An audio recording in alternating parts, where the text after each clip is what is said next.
Takumako, everyone. Welcome to this edition of your Iraq briefing, where we unpack the top stories shaping Iraq today. I'm Erik and Omar. And I'm Omar Nadawi. Today, new law gives militias more power.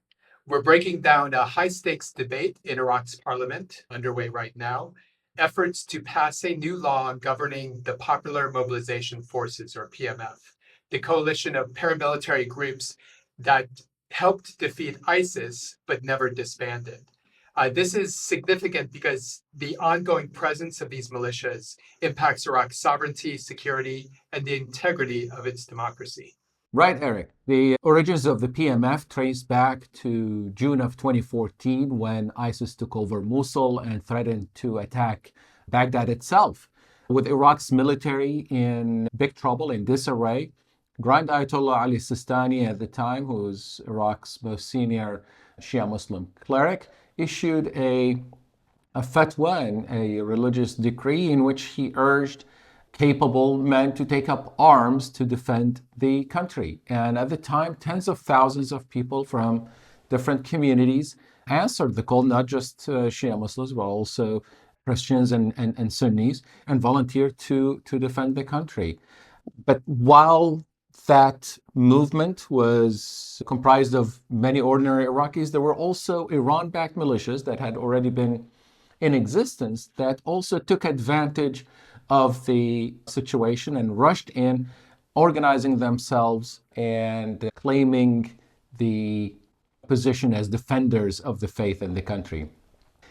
And after ISIS' territorial defeat in 2017, these Iran-backed groups refused to disarm. Instead, they were formalized as a new branch of the Iraqi security forces that is independent of the defense ministry and the formal chain of command, and in theory answers directly to the Iraqi prime minister. But in reality, many of those groups operate as private armies for political factions, which blurs the line between state authority and partisan interests.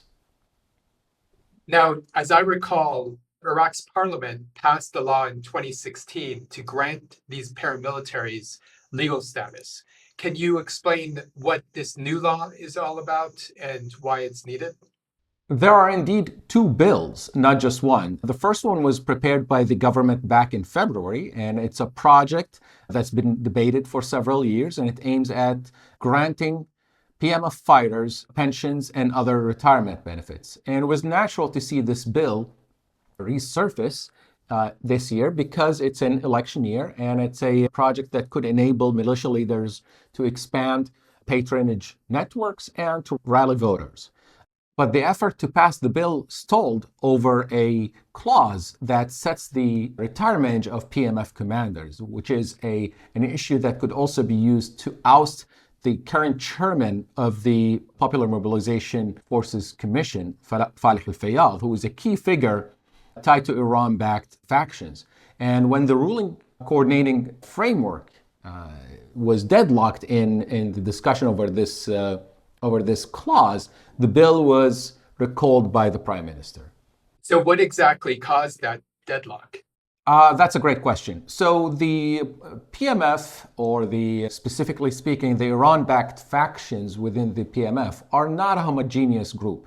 This bill and the question of whether or not Falih al-Fayyad should stay in his position highlights the competition for resources and supremacy among these groups. There's one camp that is led by Qais al-Khazali and also Noor al-Maliki that wants to get rid of Falih al-Fayyad, while there is also a group led by Hadi al-Amiri that prefers to keep Falih al-Fayyad in position. So that's been the point of friction between the two sides.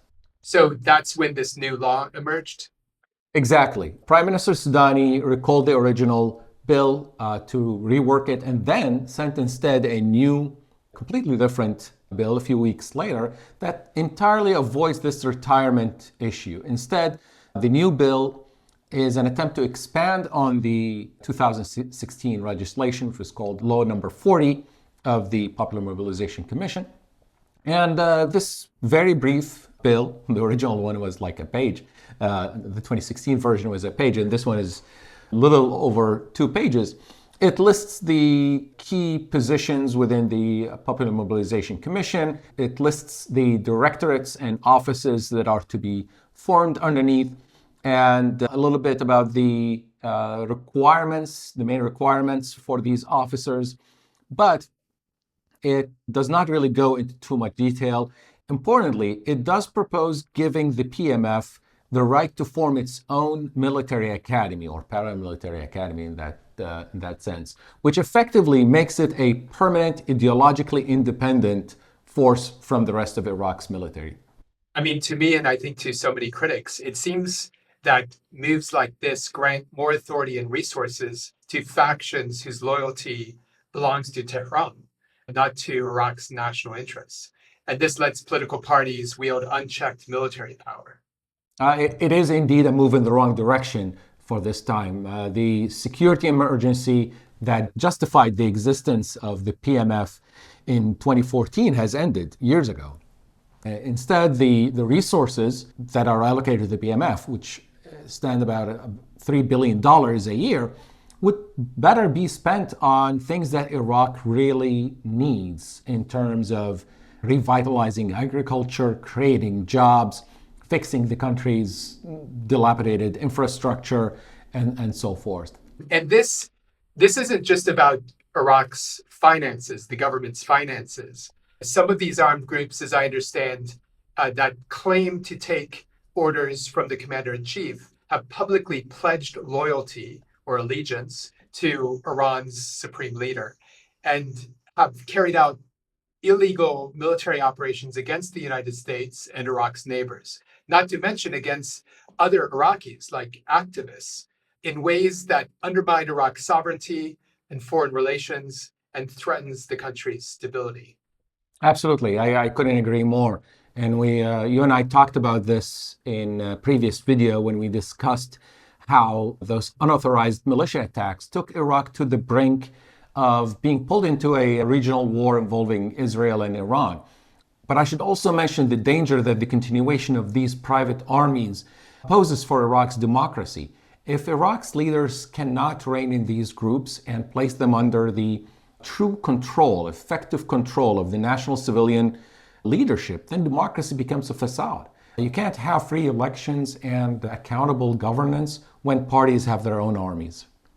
Yeah, I mean, that's pretty basic, I think, to political science theory, the idea that the state maintains a monopoly on the use of force. And that does not seem to be what we have here. Also, I mean, a huge problem I just can imagine, while some PMF units claim loyalty to the state, others are answering to these political parties that are aligned with Tehran, with lawmakers in parliament pushing legislation to cement their power. This creates a dangerous cycle. Armed groups influence politics, then shape laws to protect their own privileges and shield themselves from public accountability. Where do things stand right now? Well, things are at a standstill right now, and this is a function of the fact that the bill got entangled with another controversial bill in discussion. Last week, Parliament was trying to hold a session to continue the discussion of this bill, hold a second reading, as it is known in Iraq's lingo, and also to vote on a bill that would recognize the city of Halabja as Iraq's 19th province. But being both controversial issues that present favors to certain parties and advantages to certain parties over others, Parliament could not reach quorum, so both bills are now on hold. Okay, well, I guess we can hope for more deadlock given how bad this law is. So that's it for your Iraq briefing today. For more news and analysis, visit us at enablingpeace.org. And if you value this content, please like and subscribe and share us with your friends. Until next time, masalama.